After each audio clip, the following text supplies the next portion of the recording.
छत्रपती संभाजीनगर शहरातून एक धक्कादायक प्रकार समोर आलेला आहे। विद्यार्थ्यांकडून घेतलेली परीक्षा शुल्क हे महाविद्यालयानं विद्यापीठात भरलंच नसल्याचं समोर आलेलं आहे आणि त्यामुळे गोंधळ उडालाय।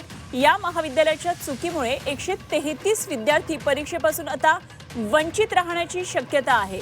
या विद्यार्थ्यांची परीक्षा असून विद्यार्थ्यांनी कॉलेजसमोर मोठी गर्दी केली। काय नेमकं झालं छत्रपती संभाजीनगरमध्ये जाणून घेऊया। आमचे प्रतिनिधी विशाल करोळे आपल्याबरोबर थेट जोडले गेलेले आहेत। विशाल, मोठी घडामोड आहे। विद्यार्थ्यांचा करिअरचा आता हा मोठा प्रश्न आहे, त्यांना परीक्षा देता येणार की नाही मोठा प्रश्न आहे। नेमके काय झालंय हे सगळं? हे सगळे विद्यार्थी आता पोलीस स्टेशन मध्ये आले। ताई मला सांग बेटा, तुम्ही पोलीस स्टेशन मध्ये आले, काय तुमचं म्हणणं आहे सांग? आम्हाला एक तर आमची फीस वापस द्या, डॉक्युमेंट्स द्या ओरिजिनल, नाही तर मग आम्हाला हॉल तिकीट देऊन एक्झाम। फसवणूक कशी झाली? ऍडमिशन घेऊन आम्हाला कॉल करून बोलून घेतलेलं आहे आणि आज मी 2 दिवसापासून वेट करते हॉल तिकीट यायचा। मी सरला म्हटलं की सर माझी खूप सोय करावी लागेल, मला हॉल तिकीट वगैरे सांगा, लवकर द्या म्हटलं, एक्झामचं टाइम टेबल वगैरे द्या। तर त्यांनी म्हटलं की तू ये फक्त, मी तुला लगेच देतो म्हणलेले। घरी माहित नाही, तुझ्या घरी सांगून आली, सगळीच अडचण झाली ना? मी घरी सांगितलं की माझी एक्झाम आहे आणि मला जायचंय म्हटलं। माझ्या घरी कोणी नव्हतं, पप्पाची पण सोय नव्हती घरी, पण मी आले तशीच। मग आता हे एक्झाम तर होणार नाही, हे वर्ष वाया जाणार तुमचं? नाही सर, असं तर नाही झालं पाहिजे, कारण की आम्ही इव्हन कॉलेजवाल्यांना इतकं पण माहीत नव्हतं सर। एक्झाम फॉर्म आले किंवा स्कॉलरशिपचे फॉर्म आले किंवा आम्ही त्यांना स्वतःहून कॉल करायचो, त्यांच्याकडे इतका पण टाईम नसायचा आमचा कॉल रिसीव्ह करायला। कॉलचा रिस्पॉन्स पण देत नव्हते, मेसेज केला त्याचा पण रिस्पॉन्स देत नव्हते।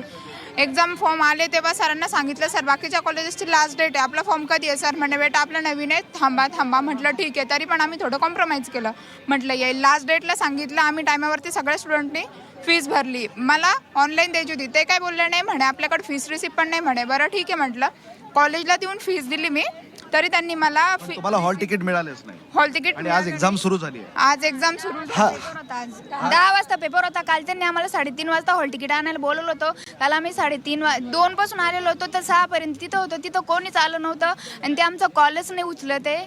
आणि आज 10 वाजता पेपर आहे, आता 10:30 वाजले, आम्ही काय करायचं? तिकीट 9:30 पण घ्यायला तयार आहेत, पण त्यांनी आम्हाला हॉल तिकीटच दिलेलं नाही। जर त्यांचं कॉलेज असं स्कॅम होतं तर आम्हाला आमच्या ऍडमिशनच का केलेले त्यांनी? तर आमचं वर्ष पूर्ण लॉक आहे, पूर्ण कॉलेज लॉक आहे, तिथं कॉलेज लॉक आहे आता? हो, बाबा हे सगळे MCA चे विद्यार्थी आहे आणि आजपासून यांची एक्झाम सुरू होणार होती। एक्झाम सुरू व्हायच्या अगोदर काल ही सगळी मंडळी कॉलेजला गेली होती, मात्र त्यांना काल हॉल तिकीट मिळाले नाही। आज सकाळी 8:30 पासून ही सगळी मंडळी कॉलेजला गेली, मात्र आजही त्यांना हॉल तिकीट मिळाले नाही। कॉलेज बंद आहे, कॉलेजचा कोणी प्रिन्सिपल, संस्थाचालक कुणीही यांचे फोन उचलत नाही, म्हणून ही सगळी मुलं आता MIDC सिडको पोलीस ठाण्यात आलेले आहे आणि इथं त्या कॉलेजवर गुन्हा दाखल करावा। आमचं जे वर्ष वाया जात आहे त्याचं काय, असा सगळा प्रश्न आहे विद्यार्थ्यांचा। काय सांगत होते? सकाळी मम्मीला घरी सांगून आले की पेपरला ना, आता बघ मी पोलीस स्टेशनला आले, मी काय सांगू घरी? आमचं वर्ष वायाला जात आहे। पालक बोलतील ना आम्हाला तुम्ही काय केलं म्हणून एवढ्या वेळ। आम्ही काल पण तिथे 6 वाजेपर्यंत कॉलेजला थांबलेलो होतो, त्यांनी नाही रिसिव्ह केले कॉल वगैरे, काहीच नाही। नंबर लागलेला नाही तर तेव्हा त्यांनी आम्हाला ऍडमिशनसाठी कॉल करून बोलून घेतलेलं इथं आणि पैसे विचारले तर 6,000 बोलले, 1,000 सीट बुकिंगचे आणि 133 विद्यार्थ्यांचा हा सगळा प्रश्न आहे आणि हे सगळे विद्यार्थी आता पोलीस स्टेशन काय म्हणतोय? काल आम्ही युनिव्हर्सिटीमध्ये पण गेलो होतो, बट त्यांनी आम्हाला तिथं उभा नाही केलं, कारण आमच्याकडे काही प्रूफच नाही ना कॉलेजचा। ते म्हणे PRN नंबर द्या, आमच्याकडे PRN नंबर नव्हता, त्याच्यामुळे आम्हाला त्यांनी तिथं उभा नाही केलं। ते म्हणे सरांना कॉल करा, सरांना कॉल केला तर सरांनी कॉल रिसिव्ह नाही केला, म्हणजे आम्हाला तिथं पण उभा नाही करता येते। म्हणजे कॉलेजनी फीस घेतली पण तुम्ही MKCL ला किंवा युनिव्हर्सिटीला रजिस्टर्ड नाही असं?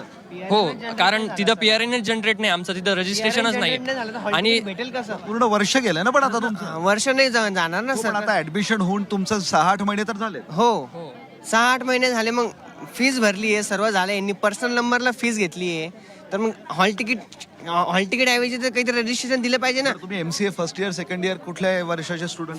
फर्स्ट इयरचे सगळे स्टुडंट आहे। बरं आज कॉलेज बंद आहे, लॉक आहे? आज कॉलेज बंद आहे, एक प्राचार्य नाही सर तिथं। अनुपमा बघतोय आपण की हे सगळे MCA फर्स्ट इयरचे विद्यार्थी आहे आणि या सगळ्या विद्यार्थ्यांची आजपासून परीक्षा सुरू होणार होती। कॉलेजने यांच्याकडनं फीस घेतली, मात्र विद्यापीठात त्याची नोंदणीच केली नाही, त्यामुळे यांचा PNR नंबर मिळाला नाही, यांना हॉल तिकीट मिळाले नाही। कॉलेजला गेल्यावर कॉलेजला लॉक आहे आणि त्यामुळे या सगळ्या विद्यार्थ्यांची एक्झाम आता वाया जाणार आहे। काही विद्यार्थ्यांना कॉलेजने मेसेज केले की फर्स्ट सेम आणि सेकंड सेम ही एक्झाम तुम्हाला एकत्र देता येईल, मात्र जर कॉलेज फीस विद्यापीठात भरत नसेल, त्यामुळे जर हॉल तिकीट मिळत नसेल, 2 एक्झाम एकत्र घेणार असं उत्तर देत येत असेल तर मग या विद्यार्थ्यांचं जे नुकसान झालं त्याचा काय असा प्रश्न आता उपस्थित होतोय. या सगळ्या प्रश्नावर आता कारवाई करण्याची गरज आहे. विद्यार्थी संघटनेचे लोकही इथे आलेले आहेत, विद्यार्थी जमलेले आहेत. 133 विद्यार्थ्यांच्या नुकसानीचा हा प्रश्न आहे. आता याच्याकडे लक्ष कोण देणार हा एक महत्त्वाचा प्रश्न ह्या सगळ्या विद्यार्थ्यांचं दुःख पाहून उपस्थित होतोय. अनुपमा, खरंय विशाल, हे अत्यंत धक्कादायक आहे. 133 हे सगळे विद्यार्थी आहेत. आपण एका बाजूला ही दृश्य दाखवतोय ज्या कॉलेजमध्ये हे सगळं घडलेलं आहे ते Shri Sai international research institute आहे. Shri Sai college and research institute संभाजीनगरमधलं हे विद्यापीठ आहे, हे महाविद्यालय आहे. विद्यार्थ्यांकडून पैसे घेतलेत, मात्र त्यांचे हे पैसे परीक्षा शुल्क हे भरलेलंच नाहीये आणि त्यामुळे एवढा सगळा गोंधळ झालेला आहे. हा एक प्रकारचा काही स्कॅम आहे का विशाल? काय या संदर्भात आणखी काही कळतंय? प्रश्न तर असाच पडतोय की कॉलेजने अशा पद्धतीने फसवणूक केली कसं. राजकीय पक्षाचेही लोक इथं आलेले आहेत. त्या राजकीय पक्षाच्या लोकांना विचारूया आपण की काय त्यांचं म्हणणं आहे. काय तुमचं म्हणणं आहे सांगा मला, तुम्ही इथे आलात. काल हे विद्यार्थ्यांना हॉल तिकीट भेटणं अपेक्षित होतं, पण त्यांना अपेक्षित हॉल तिकीट ते टायमावर वेळेवर भेटलं नाही. त्यामुळे तिथले पालक लोक युनिव्हर्सिटी भूमिका काय? आमची भूमिका हीच आहे, कॉलेजचा लायसन्स रद्द करून त्या मालकावर गुन्हा दाखल करावा 420. कोणाचं कॉलेज आहे हे विक्रांत जाधव म्हणून त्याचं कॉलेज आहे, विक्रांत जाधवचं. त्याच्यावर गुन्हा दाखल केला? त्याच्यावर गुन्हा दाखल केला पाहिजे 420चा, प्लस त्याचा सर्व कॉलेजचे लायसन्स रद्द झाले पाहिजे. आधी पण असं झालेलं काही कधी जाणवलंय का कॉलेज? जाणवलंय.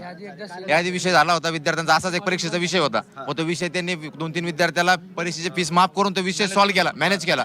आता हा विषय मॅनेज होण्यासारखा नाहीये, चांगलं डाला असं त्यांना कळतंय म्हणून ते पळापळीचे उत्तर देत आहेत. आमची अशी मागणी आहे की त्या कॉलेजची मान्यता रद्द व्हावी. तुम्ही प्रयत्न केले का त्या संस्था चालकाला, प्रिन्सिपल? फोन केले आम्ही त्यांना, फोन केले पोलीस स्टेशन मधून आम्ही त्यांना फोन करायला लावले. ते पोलीस स्टेशनहून एकदम राजेशाही ताटात तिकडूनच बोलताय. इकडे विद्यार्थ्यांचा पूर्ण जीवामारण्याचा प्रश्न आहे, ते तिकडूनच फोनवर बोलताय आणि त्यांच्यावर आम्ही आमच्या भाजप युवा मोर्चातर्फे प्रेशर वाईज टाकून आम्ही त्यांच्यावर गुन्हा दाखल करून घेणार. त्यांची सगळी मागणी आहे आमची. अनुपमा, या आधी या कॉलेजमध्ये असं काहीसा प्रकार झाला असल्याचं सांगतायत आणि आता विद्यार्थ्यांसोबत ही सगळी राजकीय मंडळी सुद्धा या ठिकाणी आली आहे आणि आंदोलनाचा पवित्र या सगळ्यांचा आहे. गुन्हा दाखल करावा, संस्थाचालकावर कारवाई करावी अशी सगळी यांची मागणी आहे. अनुपमा, ठीक. विशाल, धन्यवाद दिलेल्या या सगळ्या सविस्तर माहितीसाठी. आणि वेळोवेळी काय नेमके या विद्यार्थ्यांची परिस्थिती आहे, कॉलेजने काय नेमकं यावर आता पाऊल उचललंय आणि विशेष म्हणजे पोलिसांनी यावर काही कारवाई केली का, जरूर आपल्याकडून वेळोवेळी जाणून घेत राहू. तुर्तास धन्यवाद दिलेल्या या सगळ्या सविस्तर माहितीसाठी. छत्रपती संभाजीनगरमधून आमचे प्रतिनिधी आपल्याबरोबर होते.